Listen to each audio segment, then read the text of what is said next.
আসসালামু আলাইকুম, স্বাগতম জেসমিন রসুই ঘরে। আজকে আপনাদের জন্য খুবই মজাদার আরও একটি রেসিপি নিয়ে হাজির হয়ে গিয়েছি। আমি জেসমিন আক্তার। আজকে তৈরি করে দেখাবো খুবই মজাদার একটি শরবত। শরবতটি তৈরিতে যা যা লাগছে আমি তা দেখিয়ে দিচ্ছি। প্রথমে আমি তৈরি করে নিব জেলি। আমি এখানে স্ট্রবেরি ফ্লেভারের প্যাকেট জেলি ব্যবহার করছি।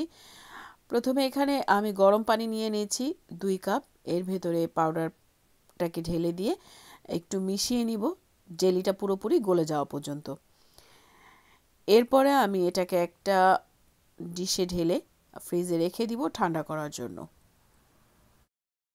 সবসময় আমার ভিডিওগুলো দেখেন কিন্তু এখন পর্যন্ত আমার চ্যানেলটিকে সাবস্ক্রাইব করেননি, আশা করি সাবস্ক্রাইব করে নেবেন এবং পাশের বেল আইকনটিও প্রেস করে রাখবেন প্রত্যেকটা নতুন নতুন ভিডিও নোটিফিকেশন পাওয়ার জন্য। আমি চেষ্টা করি প্রত্যেকের রেসিপি আপনাদের সামনে খুব সহজভাবে উপস্থাপন করার জন্য। আশা করি আপনারা উপকৃত হন। জেলিটাকে এভাবে আমি প্রথমে তৈরি করে নিচ্ছি। জেলিটা রেডি হতে হতে আমি বাকি উপকরণগুলো একে একে দেখিয়ে দিচ্ছি। এখানে আমি বাদাম নিয়েছি, আলমন্ড, পেস্তা এবং কিছু এলাচ। আলমন্ড নিয়েছি 15টা, পেস্তা 2 টেবিল স্পুন এবং এলাচ 9টা। আপনারা চাইলে এলাচটাকে কম বেশি করে নিতে পারেন। এখানে আমি প্রথমে সবগুলো মিশিয়ে বাদাম এবং এলাচ মিশিয়ে গ্রাইন্ড করে নিচ্ছি। একটু থেমে থেমে গ্রাইন্ড করতে হবে, না হলে বাদাম থেকে তেলটা বেরিয়ে যাবে। এবার দেখিয়ে দিচ্ছি ঠিক এইরকম করে আমি এটাকে গুঁড়ো করে নিয়েছি বাদামগুলোকে। বাদাম গুঁড়ো করে নিয়ে এবার একটা প্যানের ভিতরে আমি লিকুইড মিল্ক নিয়ে নিয়েছি। লিকুইড মিল্ক আমি এখানে ব্যবহার করেছি 4 কাপ। লিকুইড মিল্কের সাথে এবার আমি দিয়ে দিচ্ছি 1/2 কাপ সুগার।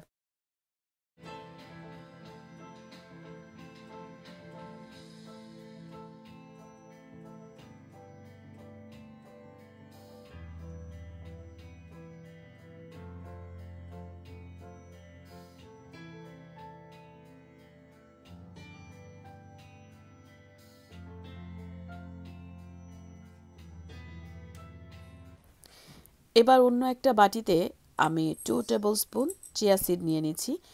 চিয়া সিডকে আমি 1/2 কাপ পানি দিয়ে ভিজিয়ে রাখবো 1/2 আওয়ার।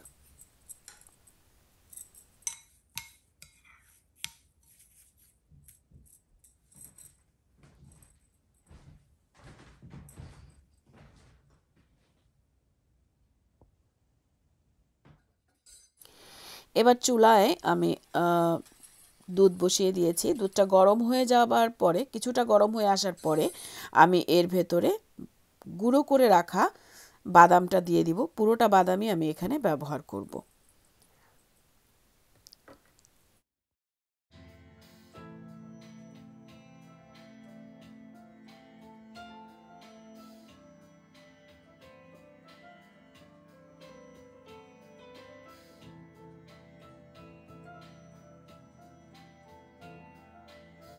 এবার অন্য একটা বাটিতে আমি 1.5 টেবিল স্পুন কাস্টার্ড পাউডার নিয়ে নিচ্ছি।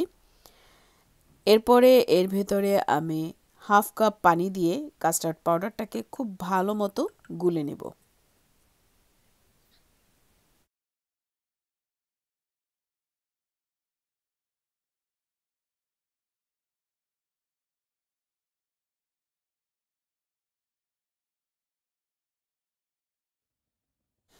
বলক উঠে আসা দুধের ভেতরে আমি অল্প অল্প করে কাস্টার্ডের গোলানো পানিটা ঢালবো আর একটু নেড়ে দিব। কন্টিনিউ নাড়তে থাকবো। চুলার আঁচটাকে মিডিয়াম থেকে লো হিটের মাঝামাঝি রেখে আমি এটা জাল করব। খুব বেশি ঘনভাবে এই দুধটা তৈরি করব না।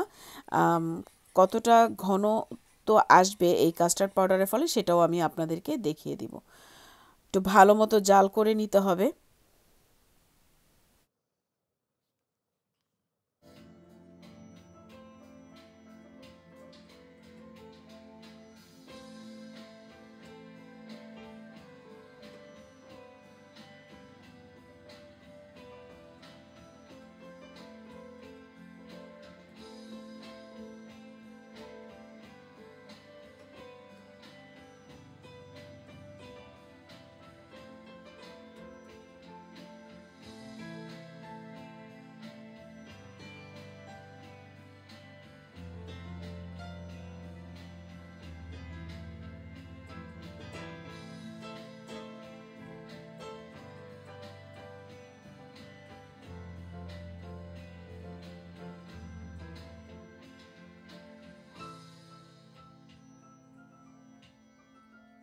ঠিক এই অবস্থা এলে আমি চুলার আঁচটাকে বন্ধ করে দিব।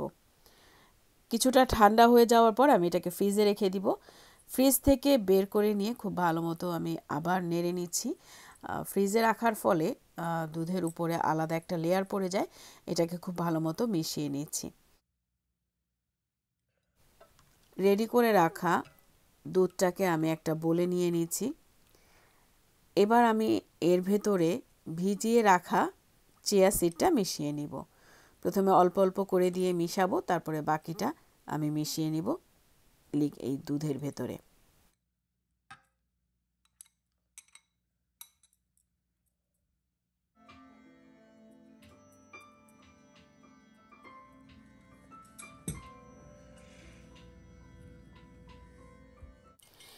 এবার রেডি করে রাখা জেলিটাকে আমি ছোট ছোট কিউব আকারে কেটে নিব। কিউব আকারে কেটে নিয়েও আমি দুধের সাথে মিশিয়ে দিচ্ছি। খুবই মজাদার এই রেসিপিটি আমি চেষ্টা করেছি খুব সহজ করে আপনাদেরকে দেখিয়ে দেওয়ার জন্য। এই রমজানে আপনারা এই রেসিপিটি ঘরে তৈরি করতে পারেন। খুবই টেস্টি এবং স্বাস্থ্যসম্মত এই শরবতটি। আশা করি আপনাদের ভালো লেগেছে। যদি ভালো লেগে থাকে তাহলে লাইক করবেন, শেয়ার করে অন্যকে দেখার সুযোগ করে দিবেন, সাবস্ক্রাইব করে পাশের বেল আইকনটিও প্রেস করে রাখবেন প্রত্যেকটা নতুন নতুন ভিডিওর নোটিফিকেশন পাওয়ার জন্য। আজ এ পর্যন্তই। অন্য কোনো সময় নতুন কোনো রেসিপি নিয়ে আবারও হাজির হয়ে যাব আমি জেসমিন আক্তার। আর যেহেতু সামনে রমজান, তাই রমজানের সিরিজ হিসেবে আমি কিছু রেসিপি নিয়ে আবার হাজির হব আপনাদের সামনে।